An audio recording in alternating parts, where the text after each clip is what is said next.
How are you? Good, how are you? We're actually kind of reaching out to you for some help with a missing person case involving your husband. Does that sound like a deal? This is 31-year-old Gemma Donahue. For weeks, Gemma's husband Javon has been missing, only for officers to find him in the middle of this Missouri farm, buried under several inches of dirt, and left to disappear. A body that she will realize officers have found. Things aren't always what they appear to.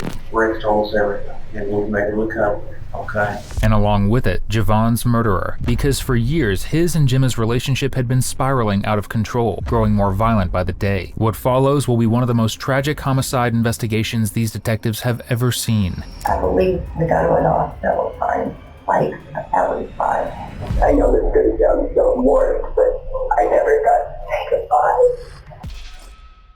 In April of 2017, in the small town of Knob Noster, Missouri, the family of 31-year-old Javon Donahue was growing more worried by the day after his mysterious disappearance.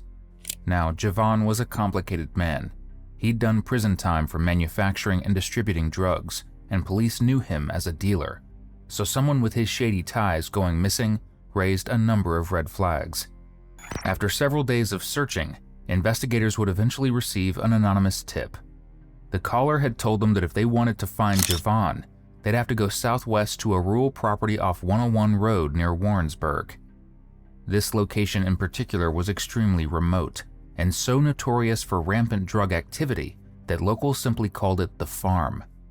But the tip had given them a name along with the location of Javon's body. Allegedly, he had been embroiled in a strange, toxic marriage from a woman named Gemma, a relationship that began, of all places, with a prison release form. Years ago, Gemma had allowed Javon to use her address as his home plan to get out of prison, meaning detectives now had a person of interest as they sat her down for an interview. But keep in mind, for the first several minutes, she has no idea that police have found her dead husband. You want to just bring her up once we're here? Yep. Let's do that. I don't know. We're going to hit record. Keep Sean. How are you? Good, how are Good. Need something to drink or anything? you? No. Are you Gemma? Am I pronouncing that right? Uh-huh. I'm Greg Martin. Investigator from the Highway Patrol. And I'm like holding we met earlier. Yes, we did.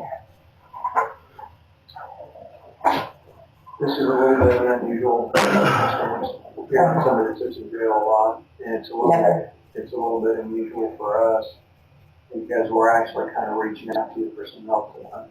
Okay. And I know you're tired. I know it's late. I know there's been a lot of stuff going on in your life. But I want you to just give us a chance to talk to you, okay? Does that sound like a deal? Okay.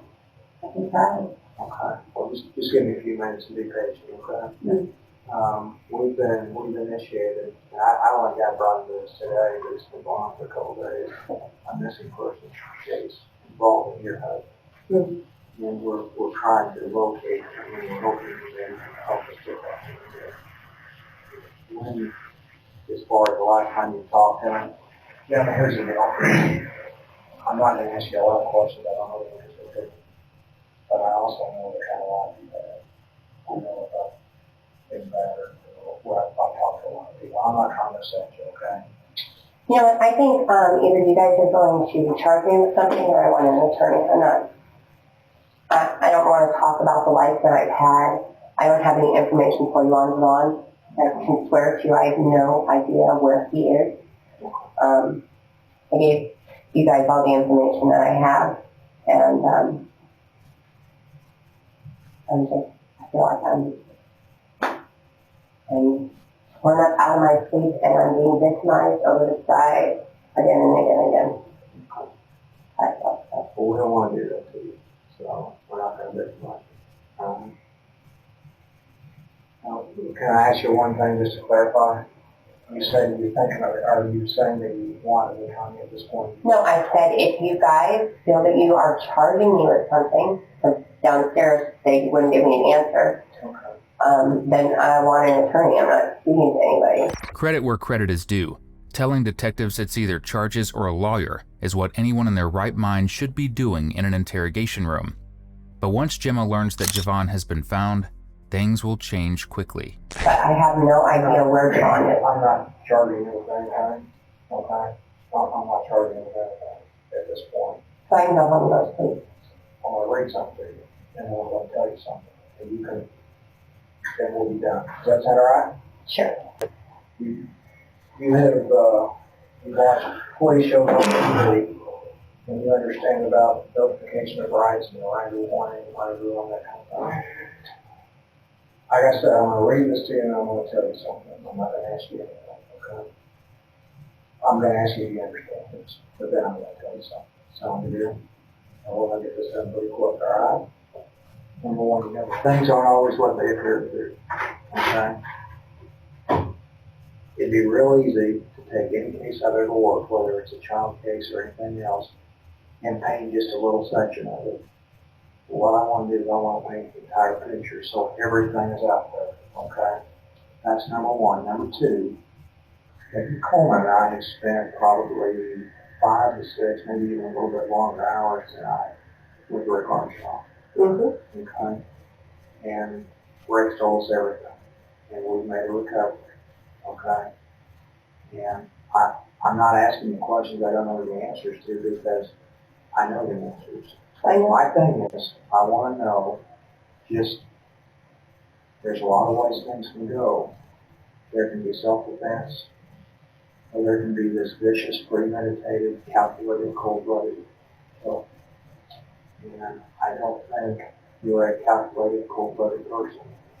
I will reiterate the fact that I believe and I know just with this knowledge that we've done on it, that there have been several incidents. And if this is self-defense, Mr. Cleveland, I'm not looking at nice ladies. Yeah, you do matter. Yeah, you do matter. You know what? If you didn't matter, it wouldn't be 3 o'clock in the morning. When I started at 6 this morning, I just said, you're talking, you do matter because you're important.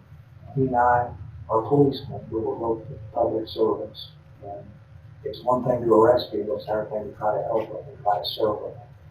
I don't want to paint a little part of the picture. I want to paint the whole thing so everything is readily apparent.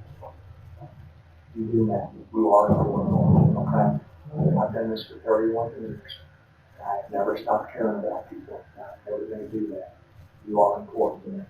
Gemma has an immediate visceral reaction to this reveal, and to understand it, you need to understand the decade that came before it. Back in 2007, Gemma was a single mother in Warrensburg, attending the University of Central Missouri when she met Javon through a mutual friend. 4 months into their relationship, police informed her that her new boyfriend was a well-known drug dealer. Understandably, she tried to end things afterwards. In response, Javon attacked her and told her the only way that they would ever be apart was if he killed her. Tragically, Gemma ended up staying in response to these threats. In 2011, they married and moved to Pennsylvania, where according to Gemma and multiple witnesses, the violence continued for years. A court-appointed forensic examiner would later testify that Gemma met the criteria for battered spouse syndrome, a condition tied to PTSD.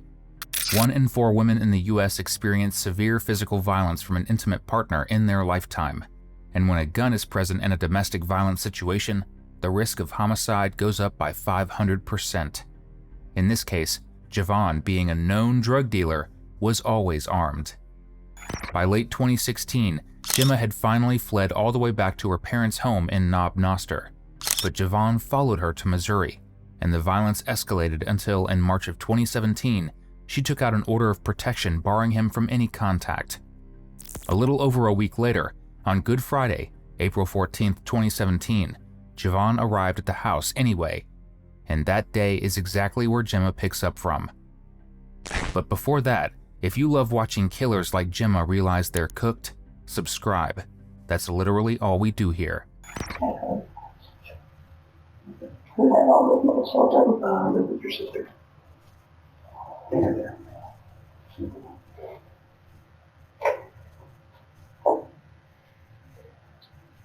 I can't see where you ever got it from me. Everybody has a right to protect themselves. And, you know, moms protect their daughters. My mom was not even there. She told me that. She told me about going on Double D Highway trying to find some guy that you wanted to just basically keep her out of office. And I know it's, I'm not trying to, we're not trying to mess with you or hurt you. I just want to be able to use the truth of that. And I don't think the truth is a real obvious. They always talk about victims. And they talk about like if somebody's killed in a car wreck, he's a victim. No, he's not a victim. He's a victim that serves his family, serves his kids. So everybody that cares about that person, everybody's lost something. You're a victim, mom and dad, your children. I love Javon.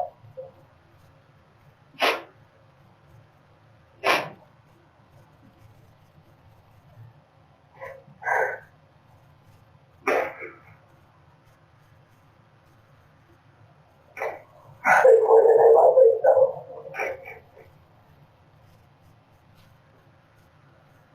He was mad because the day before he saw Carmel again in the car with her real dad.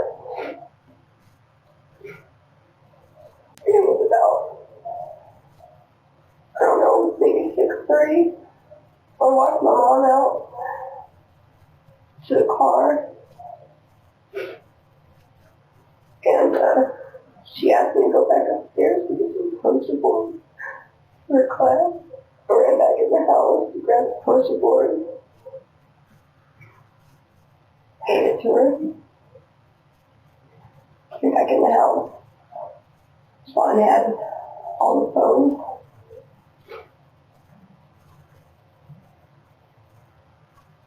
And he was just a wreck in my room, screaming at me that I should have consulted with him first because he raised Carmela and she always thought that was her death.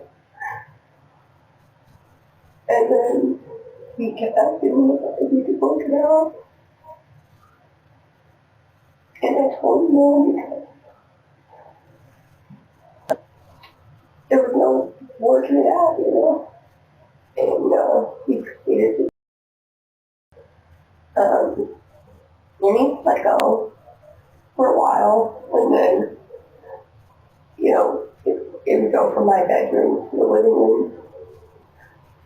At one point, he gave me treats, and he just kept saying that if I would want him to hide, then he could see a family again.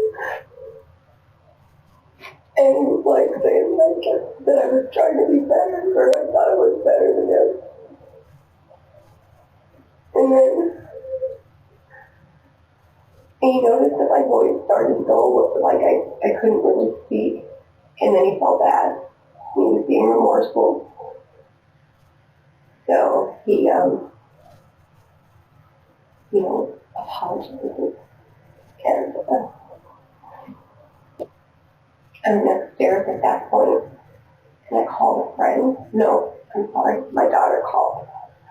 I left a message on the answering machine. He was in the middle. That happened. And then he stopped because he heard her voice on the answering machine.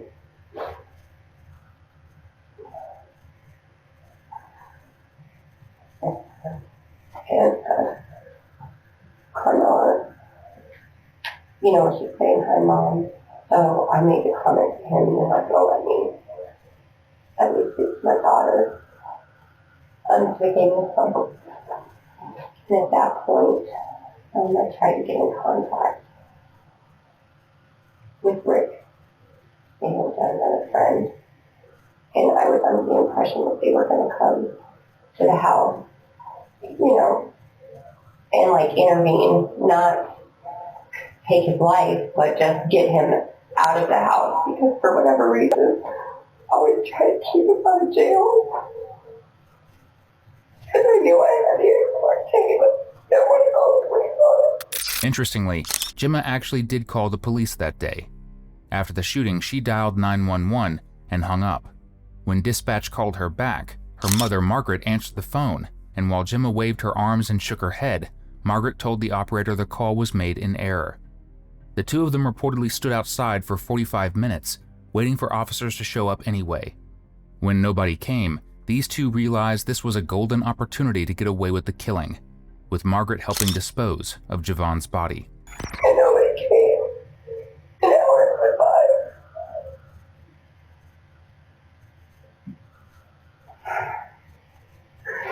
And he was really high strung. And then at one point, he asked for some of my Xanax. So I could give him the Xanax. And he slept for a little bit. And then I called my mom at work and I told her my friend had their truck was in a ditch on DV to go help them.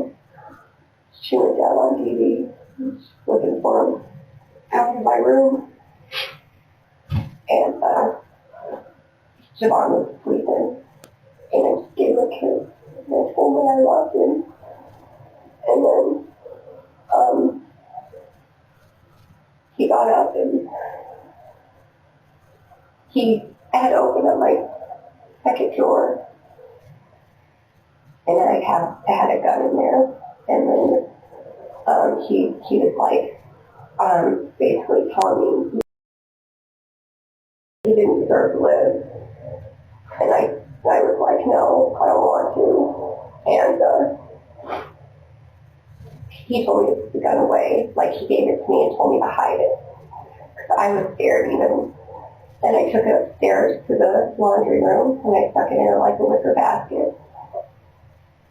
And then I was cleaning some litter boxes and he came upstairs and he didn't like put his hands around my throat, but he just kept like jumping at me, coming towards me, and I was trying to hide, and like protect myself. And then he kept saying, I want you to come downstairs now, I want you to lay with me, I want, I only have a couple more hours with you. And I was like trying to like put it off. And I just couldn't understand how he was still so like with it after he had, the Xanax in his system. And then when we went downstairs, I realized that he had the gun, and we were like wrestling over it, but the safety was on, and it was like he clicked 4 times. I just remember him like yelling, not understanding what was wrong with it, and then I picked it up and I knew exactly what it was. And then once I picked it up, he was like, oh, geez, now you're going to kill me. And he was like up against the wall by my window and in his shoulder, his left shoulder. And he was kind of sitting down, and then I believe but I'm not sure where. I may not have been him. I just know that I fired the second time. He started to come at me. And at that point, he grabbed the gun. The gun burned me right there. And then he slammed me down. He was on top of me. And he just laid his head on top of my head. Actually, even before that, when he was struggling with the gun and it was unsafe, he even hit me in my head with the gun. And I did have a mark, but that was a week ago. So then he laid his head on top of my head. He just got together. Let's put that to us. And my hand was on the gun, his hand was on the gun. And I just aimed it towards both of our heads and pulled the trigger. And it was just fell on me. And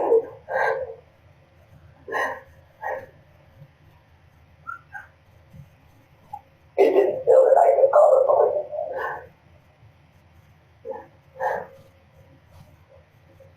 I said, no matter what, I'm going to be spending the rest of my life in prison.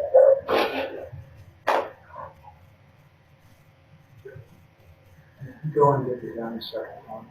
I took the gun away from him and I put it in the laundry room, and when he came upstairs, he grabbed the gun from the wastebasket. You went back downstairs. Yeah, that's when he was telling me to come downstairs and lay down with him. What is the clicking? Maybe I don't understand that. He was trying to pull the trigger and it was in safety, so instead of it firing like the shells, I don't understand either. I just know that he was like getting frustrated because it wasn't firing. Yeah. And you got the gun away from him? Like, it all happened so fast.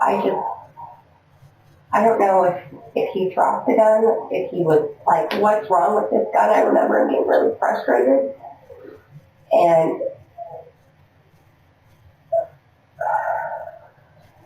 it all happened so fast. I just remember, I think he dropped the clip out, trying to figure out what it was.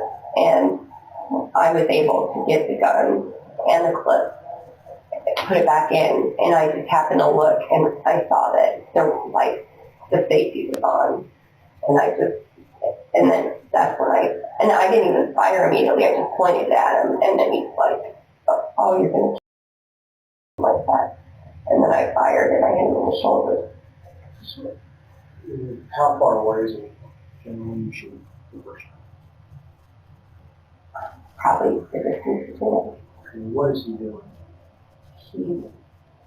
He got down. No, I mean beforehand. What caused you to shoot him? I want to make sure I'm clear on that. He had just had the gun and was trying to shoot me.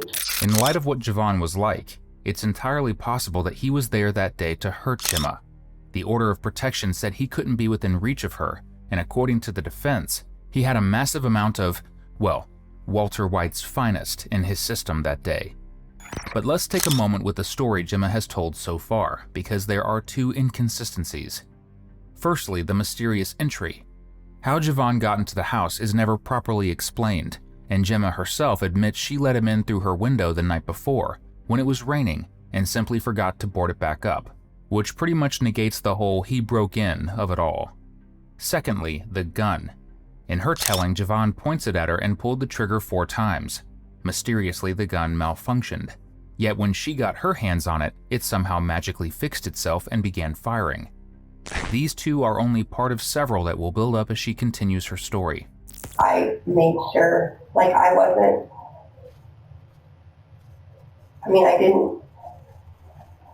know. I just wanted it, not even to shoot him, but just to like, because I wasn't even aiming. It was just like, it was so serious, like, don't. So, what was the second? Starting to come towards me. I'm not even sure if I hit him or not because the movement never stopped. I fired the gun probably 4 or 5 times. I don't know. And then when the heads are together, just walking. I mean, we fired the gun probably twice together. Fighting over it? The whole time, my hand was still on the gun. His hand was on the gun. When he came at you after?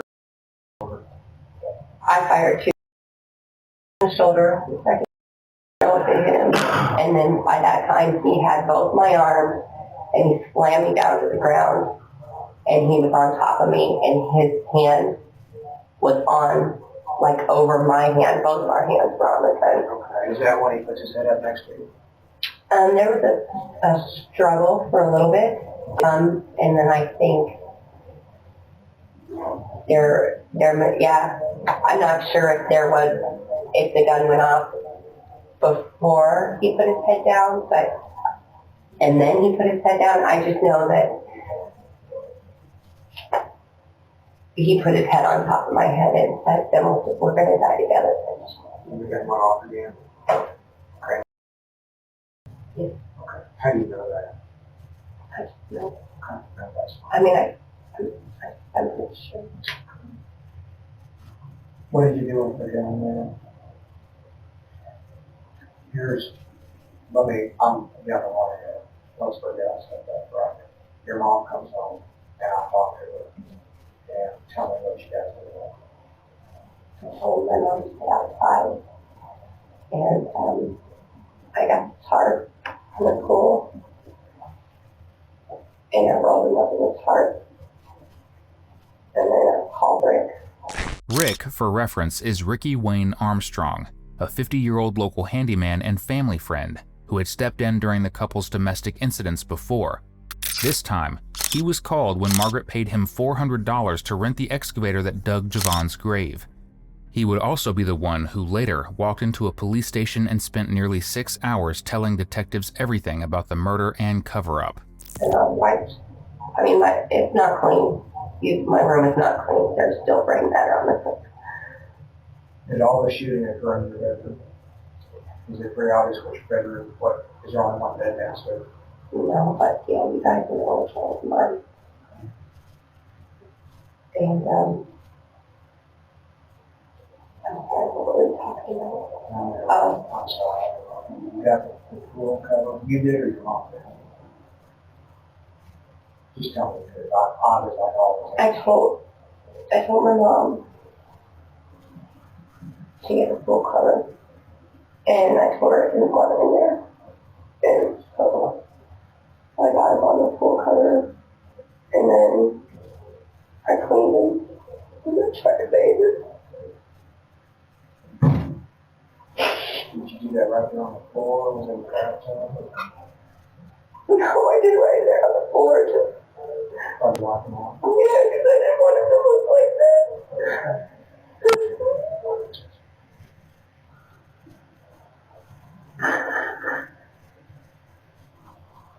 I think I kicked him a couple times because I was so mad.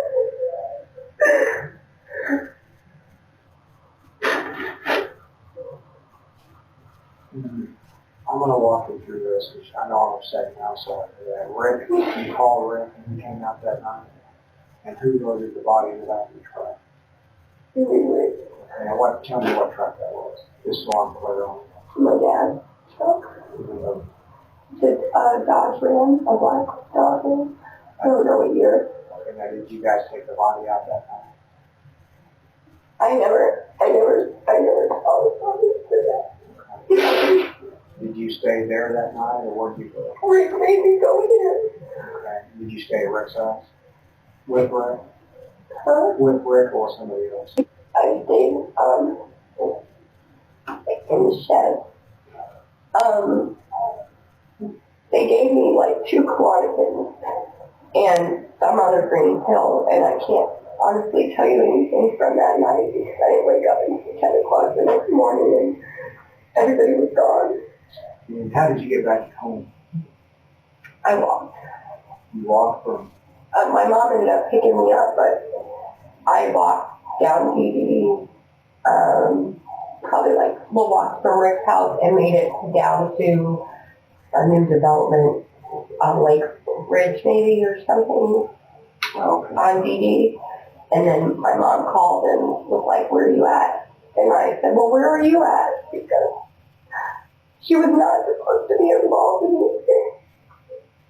Now, as far as the disposal of the body, when did that occur? Or what do you know about that? Okay, yeah, that's fine. They kept me completely out of it. Well, let me ask you. I started to ask you something a minute ago, and I was kind of jumping down a little bit.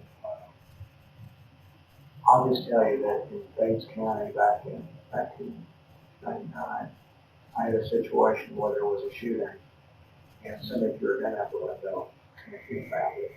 And ended up accidentally shooting a buddy, or it didn't hurt him real bad, other than hit him.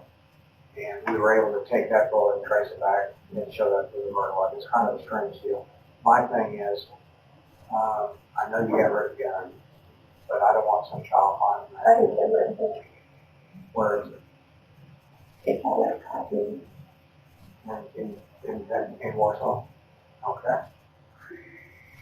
Is it, will you tell me where it's at? I don't want somebody finding it. Yeah, under a tree. Like, not in a dam, but like a ravine right by our house.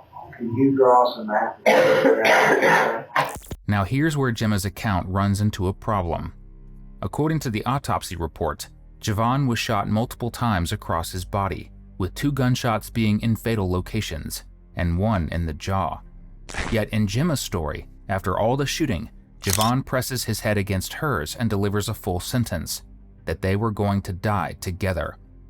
For someone who had allegedly been shot in the jaw, that is impossible. These inconsistencies are what make her story so hard to follow, even though by every account she truly was a victim at Javon's hands for many years. For now, however, detectives decide it's more worth their time to ask about her accomplices and to figure out where she's hidden the gun. Okay, is that something your mom would know where it was at?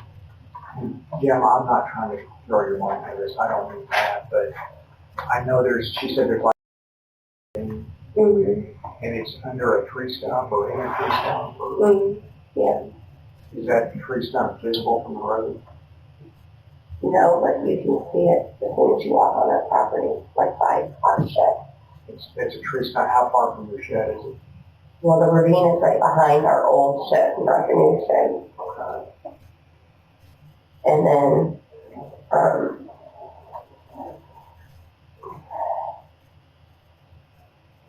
I don't know anybody that smokes either. You take your thing.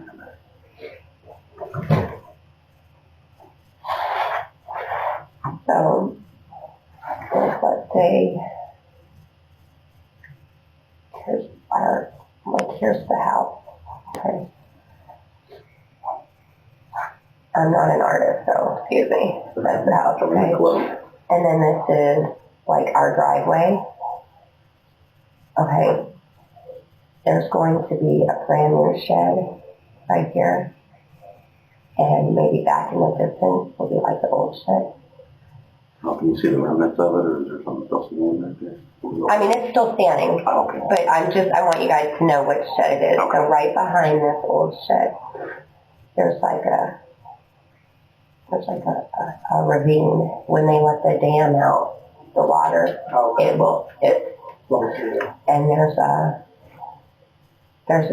a tree that fell over. So it kind of crosses it. So you'll know where you're at. And right underneath it, I said, like I put it kind of in there, and then I stuck another like tree stump that, like not a tree stump, but a branch that kind of locks it in, and the branch is kind of shaped like this. And it's just on the ground. What kind of gun is it? The Broker 22. The one of the automatics? And it still has one of the bullets in it, I believe. Up in the chamber, probably. Mm-hmm. Did you clear the chamber? So it could have one in the chamber there. I don't know. That's I mean, I don't think so. I believe the gun went off several times, like at least 5. Some of it was 22. Yeah, black it through the whole time with the hopefully.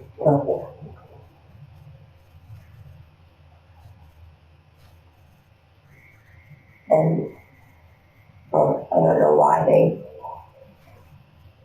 I don't know why my mom gave me the holster, because the holster was nowhere around it, but she gave me the holster. So put the gun.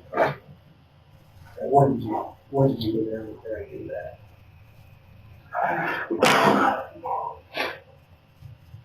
Saturday, This past Saturday? last Saturday. Okay. I It was right today. excuse me, it would have been I'm sorry, my time is all screwed up. Do you know what day this shooting occurred? What day was it? Good Friday. April 14th.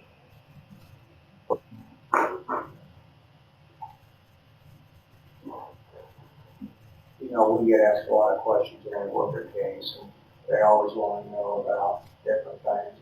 We're always asking if there was any life insurance on somebody. No. And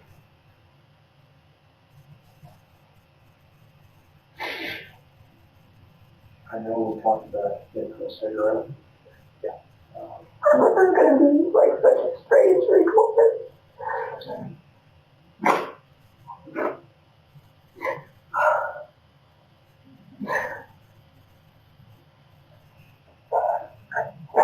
I was not able.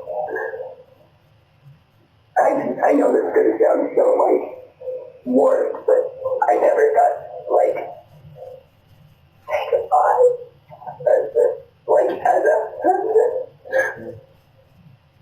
I don't know if that would be possible. I'll tell you what's happened on this. We were covered with the body, and that's actually been put in the bag. It's actually going to be it's already medical technology. There'll be a funeral when the autopsy's done, but they probably won't be released until about Tuesday.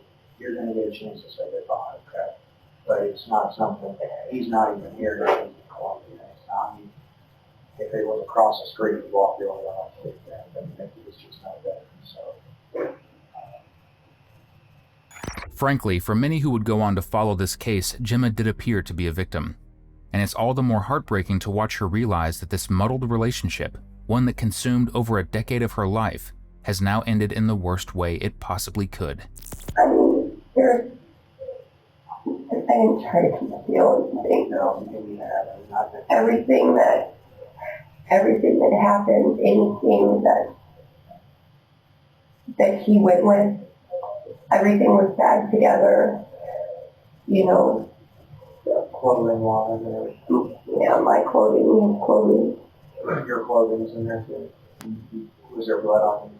I don't know. I just Set it off.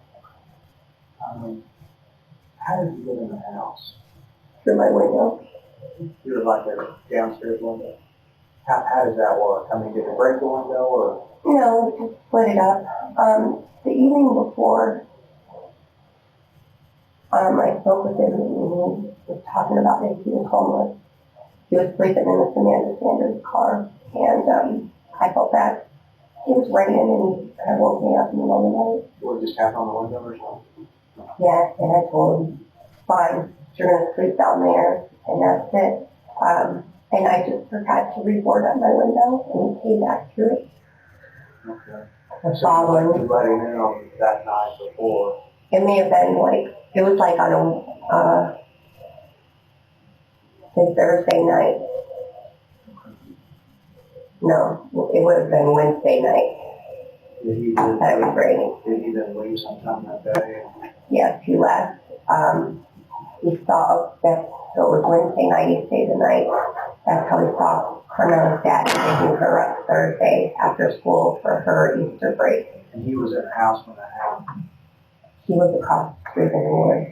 To keep from your folks saying to the Espark house? Right. Okay, so he left, he spent the night and then he left early. And then he was in the woods. Yes, last Thursday. And then Friday, I couldn't tell you. He just came through the window. I didn't put the board up. He didn't spend Thursday night with you? No. No, We were at Rick's house. Like Thursday, I didn't realize Javon was in the shed at Rick's. And I was doing Rick's girlfriend's hair on, what day am I talking about? right. Thursday? Yeah, Thursday. And then I went home and he came to my window at some point. When did you first encounter? Right after my mom asked me if I was supposed to go to bed. 6:30 in the morning, 6:45. And everybody already left? He was in the house. I'm assuming he was in the house while I don't know when he stepped out of the house, to be honest with you. You first saw him though after your mom left for work? Yes. Okay, I just wasn't wrong there on that. Which window would it be that he would have wanted to? Is it your bedroom? My second window, Is there only one window in there? And I know you're, see my beautiful drawing skills in a minute. So I know that, see, this is the garage here. Mhm. And then there's a door here to come into the house and then it goes upstairs, correct? Right, And then there's another door here to get into. right. My bedroom's straight across. Okay, so this is like the kind of living room area, and your bed is here, straight across here. So yeah, if this is the garage, and you come right into the family room, to the right is the bathroom, and just straight ahead is my room, and then over to the left is my son's bedroom. Okay, so so the window would be, I guess, on this wall or something over here. Okay.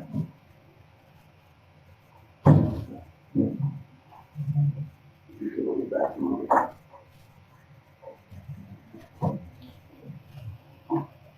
Does the window not normally latch? You have to put a board. It latches, but we put boards because they were breaking in. Javon and his hoodlums had been breaking in a couple weeks prior.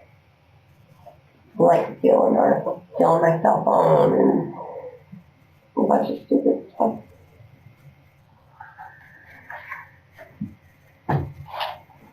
You know, check on that. Cigarette real quick, yeah, if you want to do that, you can obviously, or you want to take a look and see. Well, I mean, honestly, take her out the gap and we'll take her downstairs. Okay. I don't either, but. if we have any questions later on, so we can alright, we contact you later too. If there's something we need to answer. You're going I'm just trying to make sure that's alright. So, anyways, give me a minute. See if I can track down. At trial, Gemma's defense argued self-defense, grounded in battered spouse syndrome. The jury didn't fully buy either side. In November of 2018, she was acquitted of second-degree murder, but convicted of voluntary manslaughter, felony murder, unlawful use of a weapon, armed criminal action, tampering with evidence, and abandonment. In January of 2019, Gemma was sentenced to 10 years in prison, with all counts running concurrently. Her mother, Margaret, received 30 days in jail, a suspended sentence, and probation for her role. And finally, Rick Armstrong received probation as well. Gemma reportedly walked free after serving around 7.5 years. We hope you enjoyed today's video. 85% of our viewers aren't subscribed, so if this is the kind of content you come back for, just hit subscribe. It's the single biggest thing you can do to support the channel. If you want to keep watching more, check out one of the most intense cases we've ever covered right here, or catch up on our latest upload right here.